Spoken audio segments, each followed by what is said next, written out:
beberapa orang berbicara tentang bait Allah, mengagumi bangunan itu, dihiasi dengan batu yang indah-indah, berbagai-bagai persembahan. Markus 13, Guru, lihatlah betapa kokohnya batu-batu itu, betapa megahnya gedung-gedung itu. Jadi saudara-saudara, di sini murid-murid begitu kagum terhadap sebuah kemegahan fisik. Tapi mendengar itu saudara-saudara, Yesus bilang dalam ayat 2 Matius 24, kamu melihat semuanya ini, aku berkata kepadamu, sesungguhnya tidak ada satu batu pun yang akan dibiarkan terletak di atas batu yang lain, semuanya diruntuhkan. Itu berarti saat murid-muridnya melihat, mengagumi keindahan fisik, Yesus justru mengabaikannya. Saat orang-orang terkagum kepada kemegahan jasmani, Yesus justru mengabaikannya. Bagi Yesus, apalah artinya gedung yang mewah? Apa artinya gedung yang megah dan indah yang dinamai bait Allah atau rumah Allah, tetapi Allah sendiri tidak berdiam di dalamnya? Allah sudah meninggalkannya. Apa artinya itu? Saudara-saudara, di dalam perjanjian lama, Allah sendiri menyebut bait suci sebagai rumahku. Tadi saya sudah kutipkan Maliaki 3 ayat 10. Tapi sekarang kita lihat Yesaya 56 ayat yang ke-7. Di sana dikatakan, mereka akan kubawa ke gunungku yang kudus, dan akan kuberi kesukaan di rumah doaku. Allah menyebut bait Allah, bait suci, sebagai rumah doaku. Aku akan berkenan kepada korban-korban bakaran, korban-korban sembelihan mereka yang dipersembahkan di atas mezbahku. Sebab rumahku akan disebut rumah doa bagi segala bangsa. Yesus berkata, Allah berkata, rumahku. Berarti bait suci diakui oleh Allah sebagai rumahnya sendiri. Ayat ini dikutip oleh Yesus pada waktu dia menyucikan bait Allah. Begitu dia masuk Yerusalem, masuk bait Allah, lihat pedagang-pedagang merpati, penjual-penjual merpati, lalu juga penukar-penukar uang di sana. Dia mengusir mereka, menyucikan bait Allah. Setelah itu dia kutip ayat ini dalam Lukas 19 ayat 46. Katanya kepada mereka, ada tertulis, rumahku adalah rumah doa, tapi kamu menjadikannya sarang penyamun. Lagi-lagi di sini bait suci disebut oleh Allah di dalam perjanjian lama, bahkan oleh Yesus, rumahku. Perhatikan ini saudara, bait suci disebut rumahku. Tapi saudara, pada waktu Yesus berbicara tentang bait Allah, Yerusalem yang kedua, pada waktu dia mau meninggalkan bait suci itu, dia tidak lagi bilang rumahku. Dia bilang apa? Matius 23 ayat 38. Lihatlah rumahmu ini. Lihatlah rumahmu ini. Dalam Lukas 13:35, sesungguhnya rumahmu ini. Tadi sebelumnya dia bilang rumahku. Di perjanjian lama dia bilang rumahku. Tapi sesaat sebelum dia tinggalkan bait Allah, dia bilang lihat rumahmu. Mengapa rumahku berubah menjadi rumahmu? Karena Yesus yang adalah Allah, pemilik rumah yang sebenarnya, sudah meninggalkan rumah itu. Matius 23:38, lihatlah rumahmu akan ditinggalkan. Saudara-saudara, berarti di sini Allah meninggalkan bait Allah. Allah meninggalkan rumah itu. Ini pernah terjadi pada bait Allah yang pertama, ketika Allah sendiri tidak berkenan ada lagi di rumah itu dan meninggalkannya, sebagaimana catatan Nabi Yeremia pasal 12 ayat 7. Aku telah meninggalkan kediamanku, telah membuang negeri milikku, aku menyerahkan buah hatiku ke dalam tangan musuhnya. Aku telah meninggalkan kediamanku. Itu terjadi pada bait Allah pertama. Lalu bait Allah kedua yang muncul di perjanjian baru, Yesus sendiri mengatakan, rumahmu bukan lagi rumahku. Allah sudah meninggalkan rumahnya dan sekarang diserahkan kepada orang Yahudi menjadi rumah mereka sendiri. Saya kutip kata-kata dari Plumter. Dia mengatakan, itu adalah rumah Allah, tapi ia yang diwakili oleh anaknya sekarang meninggalkannya untuk selamanya. Itu sudah menjadi rumah mereka sekarang, bukan rumahnya lagi. Kita harus ingat bahwa kata-kata itu diucapkan Tuhan ketika ia keluar dari bait Allah, dan dia tidak pernah hadir di sana lagi. Itu terakhir kali Yesus di bait Allah. Dia keluar dari sana, setelah itu dia disalibkan, mati, bangkit, naik ke surga, dan dia tidak pernah injak bait Allah lagi.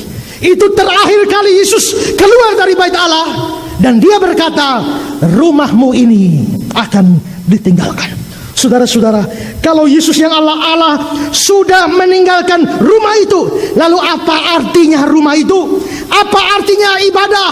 Apa artinya pelayanan? Apa artinya seluruh aktivitas? Apa artinya seluruh program? Kalau Allah yang disembah, dilayani, dipuji sudah tidak ada di sana, mau beribadah kepada siapa? Menyembah siapa? Melayani siapa? Allahkah? Allah sudah tidak di sana. Dia sudah meninggalkan rumah itu, dan sekarang bukan lagi rumahnya, tapi rumah mereka. Lalu apa arti semua ini bagi kita?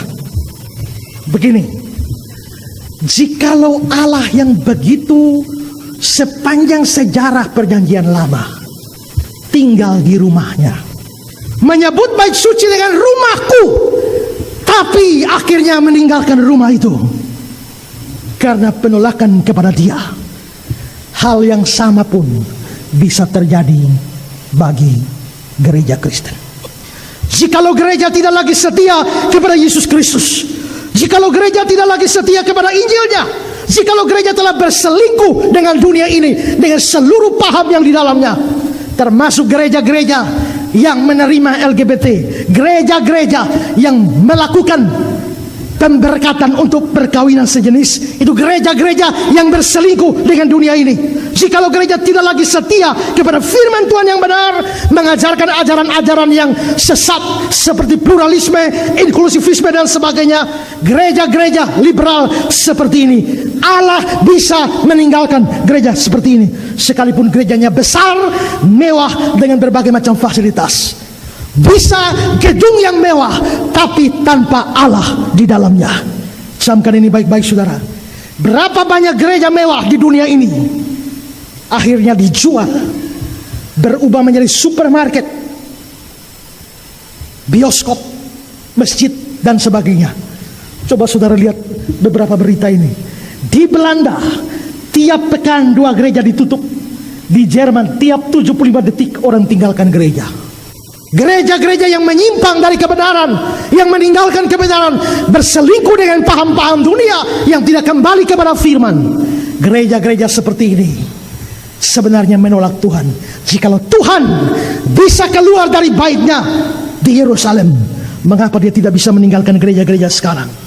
Saya khawatir satu hari nanti ada banyak gereja di kota Kupang ini dijual karena sudah tidak ada orang lagi menempatinya, atau bahkan mungkin Tuhan tidak ada di sana. Mungkin jemaat masih ada, ribuan orang mungkin masih ada di sana, tapi persoalannya Tuhan ada di sana atau tidak, itu menjadi masalah. Gereja-gereja ditinggalkan Tuhan pada hakikatnya bukan lagi rumah Tuhan, tapi rumah mereka sendiri. Karena itu saudara, hati-hatilah di dalam memilih gereja. Saya tidak dalam rangka saudara mempengaruhi saudara, tapi ini firman Tuhan, hati-hatilah. Saya berikan komentar dari Pendeta Budi Asali.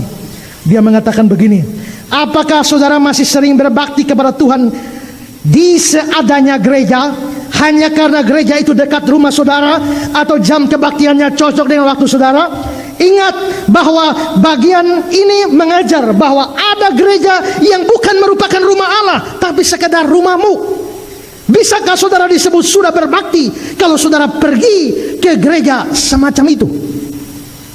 Beliau melanjutkan, Kalau mencari atau memilih gereja, jangan melihat atau mementingkan kemegahan jasmaninya, baik bangunannya, jumlah jemaatnya, keadaan fisik dari pendeta atau majelisnya dan sebagainya. Yang penting dari suatu gereja ialah segi rohaninya, seperti ajarannya, iman dan kesalehan orang-orangnya, dan Allah betul-betul dimuliakan di sana. Cari gereja seperti itu. Saya sekali lagi tidak di dalam rangka mempengaruhi saudara menjadi jemaat gereja sini, tidak. Bahkan sejak dari awal saya mengatakan, saya berdoa kepada Tuhan, saya tidak mau pusingkan dan pedulikan berapapun anggota jemaat ini, tapi berapa yang Tuhan berikan, itu yang saya layani. Tapi saya menyampaikan firman Tuhan, cari gereja, jangan sembarangan. Karena kalau tidak ada Injil di sana, tidak ada firman Tuhan di sana, gereja-gereja sudah berselingkuh dengan paham-paham dunia ini yang menyimpang dari firman Tuhan. Saya cemas Tuhan tidak ada di sana, di dalam gereja-gereja seperti itu. Saya berikan kutipan dari buku saya sendiri. Bukan berarti bahwa membangun sebuah gedung gereja yang mewah adalah salah, tapi itu semua tidak berguna kalau tidak diimbangi dengan kebangunan secara rohani. Karena itu, kalau saudara harus memilih gereja atau tempat berbakti, jangan cari gereja yang mewah, jangan cari gereja dengan fasilitas lengkap, jangan cari gereja dengan AC yang sejuk. Carilah gereja yang menggerakkan kebangunan rohani melalui pemberitaan firman Tuhan. Syukur kalau gereja itu mewah, ada AC dan lain-lain. Ingat, bagi Tuhan lebih penting sebuah kebangunan rohani daripada sebuah tempat yang mentereng dan orang-orang yang mati secara rohani. Karena itu saudara-saudara, maka marilah ini menjadi sesuatu yang penting bagi kita. Kota Kupang ada begitu banyak gereja. Marilah kita berdoa supaya apa? Supaya gereja-gereja di Kota Kupang akan tetap menjadi rumah Tuhan dan bukan menjadi rumah kita sendiri. Kiranya firman Tuhan yang kita dengar ini menolong kita untuk terus memahami firman Tuhan dan berdoa bagi gereja Tuhan. Amin. Thank you for the happiest year of my life.